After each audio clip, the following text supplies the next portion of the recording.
Salut à tous, j'espère que vous allez bien, c'est Romain et on se retrouve aujourd'hui, on n'est pas à l'appartement, encore moins à Paris, mais plutôt à Copenhague au Danemark dans un hôtel capsule assez stylé. Du coup en fin de vidéo, si ça vous intéresse, restez, je ferai un petit room tour. Mais en attendant, vidéo bilan de ce mercato hivernal par Leonardo, par le PSG. Très calme, pas de mouvement majeur évidemment, aucun dans le sens des arrivées.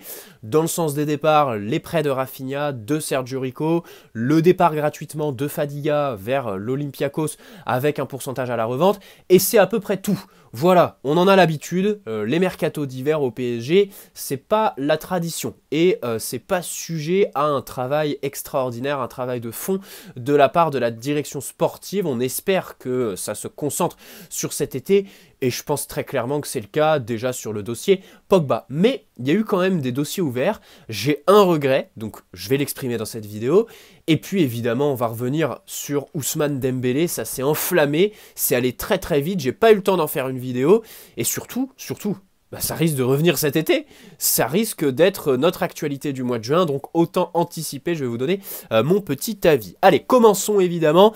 Alors, pas de mouvement, on peut pas trop s'en plaindre sur un mercato hivernal, c'est vrai qu'à chaque fois c'est des mercatos où c'est opportunité ou rien, parce que se séparer d'un joueur en pleine saison, pour un club ça se traduit par des exigences financières qui sont en général plus élevées que lors de l'été, parce que moins de marge de manœuvre en termes de timing, mais peut-être aussi en termes d'argent, hein, parce que l'exercice comptable en cours et tout ça, bref. C'est toujours un mercato assez compliqué, pour des petits ajustements pourquoi pas. Je me demande si notre dernier recrutement en hiver, c'était pas Leandro Paredes, en toute fin de mercato, c'était en 2019, ouais, contre 47 millions d'euros qui montaient à 50 avec les bonus.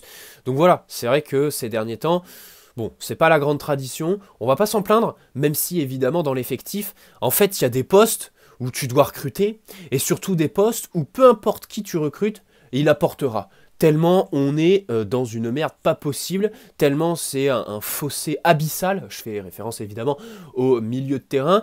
Au poste de latéral droit, on a retenu Colin Dagba, je commencerai par là. Voilà, petit regret, l'avoir retenu. Pourquoi? Sachant que c'est quelqu'un qui a quand même 23 ans, je crois.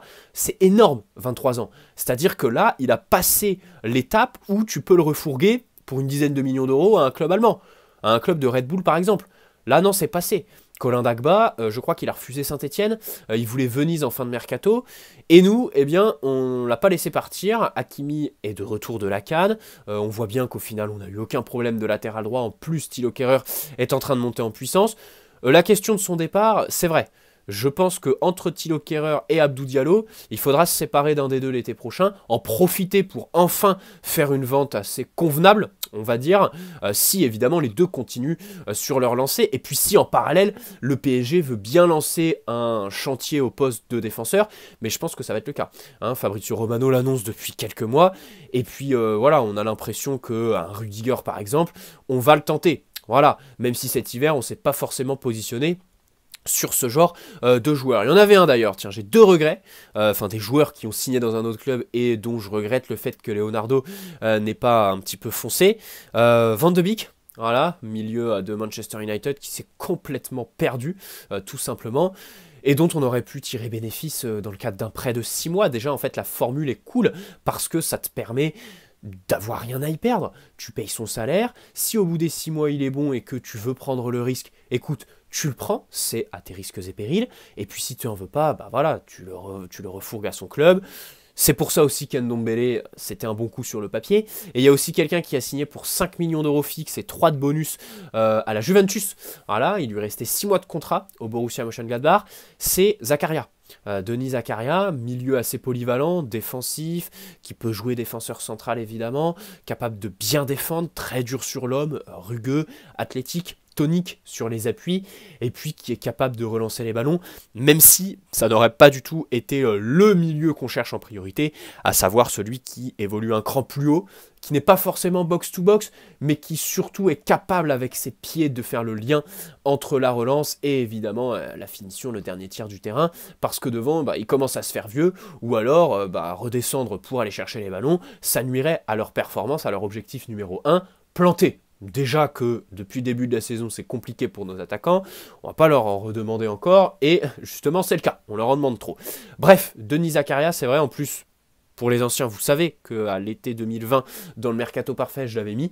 Je le voulais. À l'époque, ils en demandaient 25-30 millions d'euros. Au final, il n'a pas prolongé son contrat là-bas. Il va à la Juve, donc, mais 2 déceptions, on va dire.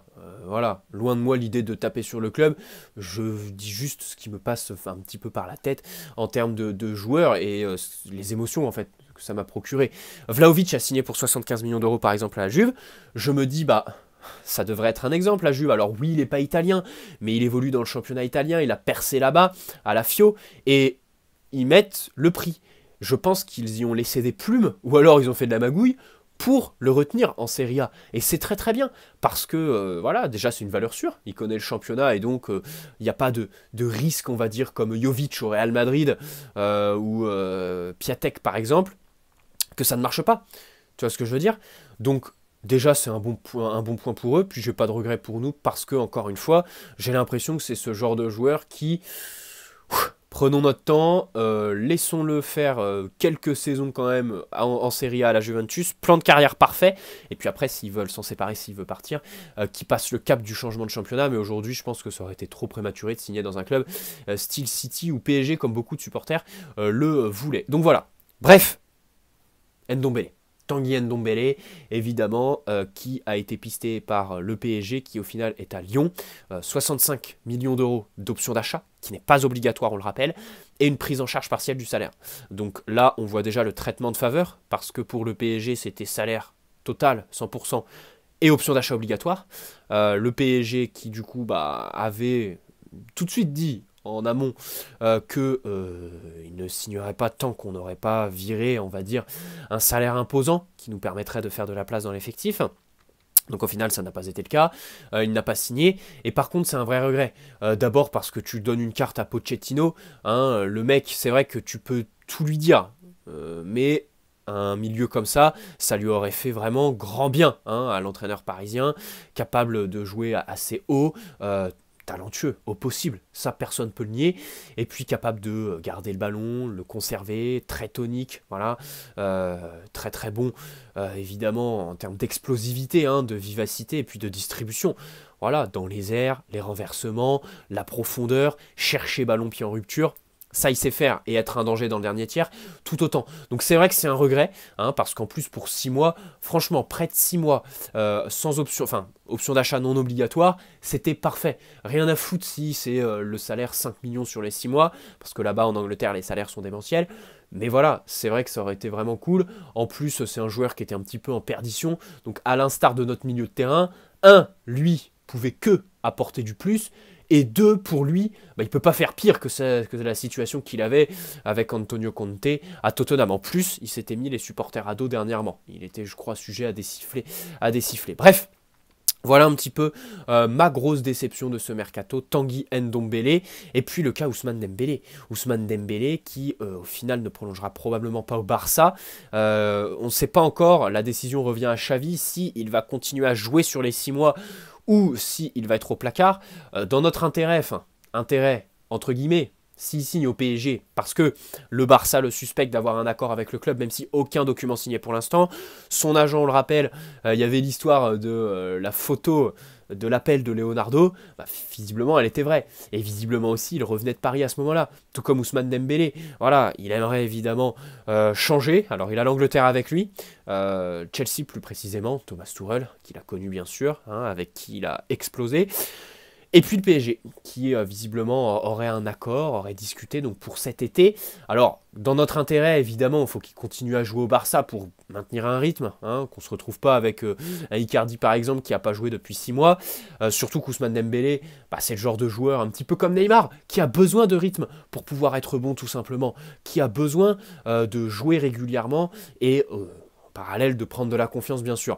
Alors en termes de profil, c'est vrai que sur le papier, si tu gardes que le profil, c'est parfait.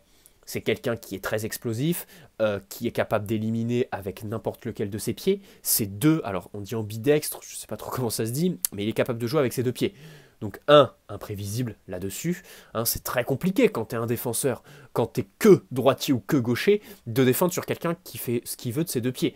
Et puis ensuite, plus large, il est capable de jouer sur les 2 ailes, bien sûr. Alors, les débordements, les centres, il est plutôt bon. Repiquer dans l'axe aussi, hein, il est capable d'avoir plusieurs registres, ça c'est très important. Et aussi, la finition, c'est le point faible. Parce que c'est vrai qu'il gâche quand même pas mal d'occasions, il vendange pas mal. D'ailleurs, on l'avait remercié en 2021 dans la double confrontation parce qu'il avait loupé de grosses occasions. Mais c'est quelqu'un qui est virevoltant. Maintenant, ça a tout de la mauvaise idée, de la catastrophe annoncée par tout le monde tout simplement. Parce que, évidemment, l'hygiène de vie, on la connaît. Alors, il s'est marié récemment, donc là-dessus, on va pas se mêler de ses affaires familiales, mais il y a fort à parier que ils se reprennent peut-être, on ne sait pas. Et puis évidemment, après, comme je le dis souvent, j'aimerais nuancer quand même, hein, les blessures et tout ça, l'irrégularité, tu peux pas tout remettre sur lui. L'hygiène de vie ou le fait qu'il soit... C'est vrai qu'il est drôle, il y a des images qui sont super drôles, c'est aussi du ressort des médias espagnols qui nous en ont fait une véritable série, mais...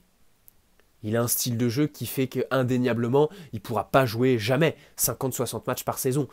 Et puis n'importe quel joueur, voilà, même celui qui joue sous perfusion, ne pourra pas tenir 50-60 matchs avec ce style de jeu. Ou alors tu es moins provocateur. Et du coup, quand tu es sur le terrain, tu es moins efficace. Mais c'est vrai que lui va toujours chercher le duel. En plus, ce qui n'aide pas, c'est évidemment sa morphologie. Hein, c'est pas comme s'il était super musclé, c'est pas comme si c'était un mastodonte. Là, bon... c'est vrai qu'il est très rapide, hein, explosif, mais il est assez frêle. À l'image de Kingsley Coman par exemple. Vous l'avez vu, le Bayern, Kingsley Coman, il se blesse aussi quasi tout autant, mais c'est pas pour ça qu'ils l'ont pas prolongé et qu'ils lui ont pas donné 17 millions d'euros par an. Donc voilà, c'est la petite nuance que je poserai. Mais je fais partie de l'opinion générale, on va dire, hein, la plus partagée, qui est de dire non, ok, il est français, ok, il est natif d'Évreux, ok, il nous fait marrer, ok, c'est vrai que c'est un joueur quand même, hein, quand il pissait sur la Ligue 1, c'était extraordinaire, hein, à Rennes, à Dortmund, ok, quand il est bon, c'est quelqu'un qui est capable déjà de changer un match, de l'éblouir aussi par son talent.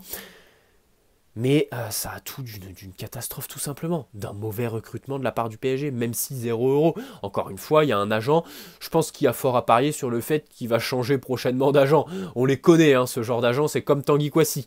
Je ne sais pas si vous avez vu, mais il a changé d'agent récemment. Bizarre. Alors, il lui a fallu 2 ans pour comprendre, mais entre-temps, il a signé au Bayern, il s'est perdu parce qu'il joue pas trop, et puis s'il était resté, on va pas refaire l'histoire. Il serait titulaire aujourd'hui. Et nous, on n'aurait pas tous les problèmes qu'on connaît aujourd'hui. Bref, c'est les 30 ans de Neymar. Tiens, je voudrais terminer là-dessus aussi. Parce qu'il y a beaucoup de gens qui lui souhaitent son anniversaire avec une nostalgie comme si le mec était hospitalisé ou mort tout simplement. Enfin, les gars, c'est son anniversaire. Voilà, un petit peu de joie, c'est vrai, depuis 1 an et demi, c'est plus trop ça. D'ailleurs, pour vous donner mon avis, là, il est de retour à l'entraînement collectif à 11 jours du match contre le Real. Je pense que c'est une mauvaise idée de le titulariser là-bas. Déjà, on a un Lionel Messi qui n'est pas forcément monté en puissance.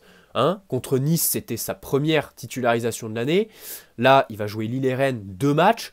Bon, on va pas jouer avec non plus que des mecs qui n'ont pas de rythme parce qu'ils ont un talent qui est fou furieux. Tu vois ce que je veux dire? Donc Neymar, je préfère le faire rentrer à la 55e, 60e minute, à la place de je ne sais qui, on n'y est pas encore. Mais voilà, là, aujourd'hui, on est à 11 jours. On peut déjà dire que par son retour à l'entraînement collectif, oui, il est dans les temps, mais encore une fois, pour le match aller, ça va être compliqué. Moi, personnellement, peut-être qu'il sera apte, hein, mais personnellement, je ne prendrais pas ce risque parce qu'à la différence de Verratti, Neymar, c'est un joueur.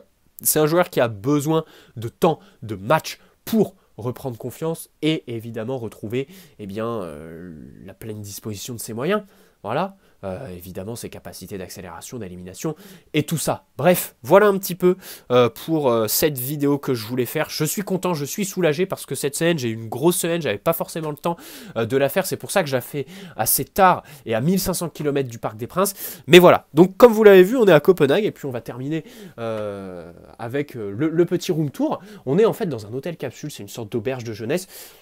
Au cas où vous ne connaissez pas, au Danemark, évidemment, le maître mot, c'est la modernité et le design, en fait. Voilà, là-bas, tout est réfléchi, tout est très, très design. Et donc, on est dans une petite capsule où tu arrives, tu fais ton petit check-in, tu as le droit à un petit bracelet électronique avec la pastille, avec laquelle, bon, tu peux ouvrir ta porte, mais on va pas faire la démo.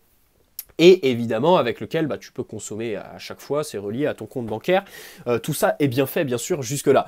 Donc voilà, tu te retrouves, tu as ta petite ambiance, je trouve ça super sympa, ton petit endroit pour caler tes affaires. Les lits sont super grands en fait, et c'est des capsules. Moi c'est en hauteur, après on va aller dans le couloir, je vais vous montrer comment ça marche. Et puis il y a même une petite application où tu peux parler en fait avec le patron si tu as des questions, et puis tu peux gérer en fait les ambiances lumineuses à ta guise comme tu veux. Tu peux même mettre un réveil avec les ambiances lumineuses, il y a les enceintes Bluetooth aussi là-bas.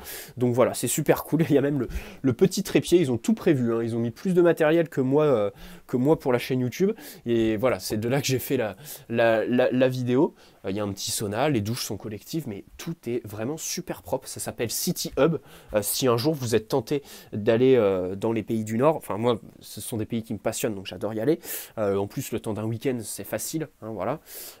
Donc voilà, regardez un petit peu comment c'est un petit peu dans le couloir. Voilà, on a des capsules en fait, une en haut et une en bas en fait. Voilà, c'est comme ça que ça fonctionne. Je suis un petit peu en galère avec la caméra parce qu'on ne peut pas la retourner et parce que l'objectif il est de l'autre côté. Voilà les amis, bon bah écoutez, j'espère que cette petite vidéo vous aura plu, voilà, n'hésitez pas à poser un like si c'est le cas. Ah oui, j'ai goûté de l'ice tea blanc, c'est trop bon, je sais pas ce qu'il y a dedans, je sais pas ce que c'est, je crois que c'est de la camomille, je sais pas, mais c'est extraordinaire, je sais pas, j'en avais jamais bu, j'en ai jamais vu en France surtout, et franchement, c'est extraordinaire. Voilà, allez, bonne soirée, parce que du coup on va poster ça ce soir. Et puis on se retrouve demain soir. Mais oui, demain on atterrit et hop, on arrive pile pour le début de ce Lille PSG. Ciao les amis.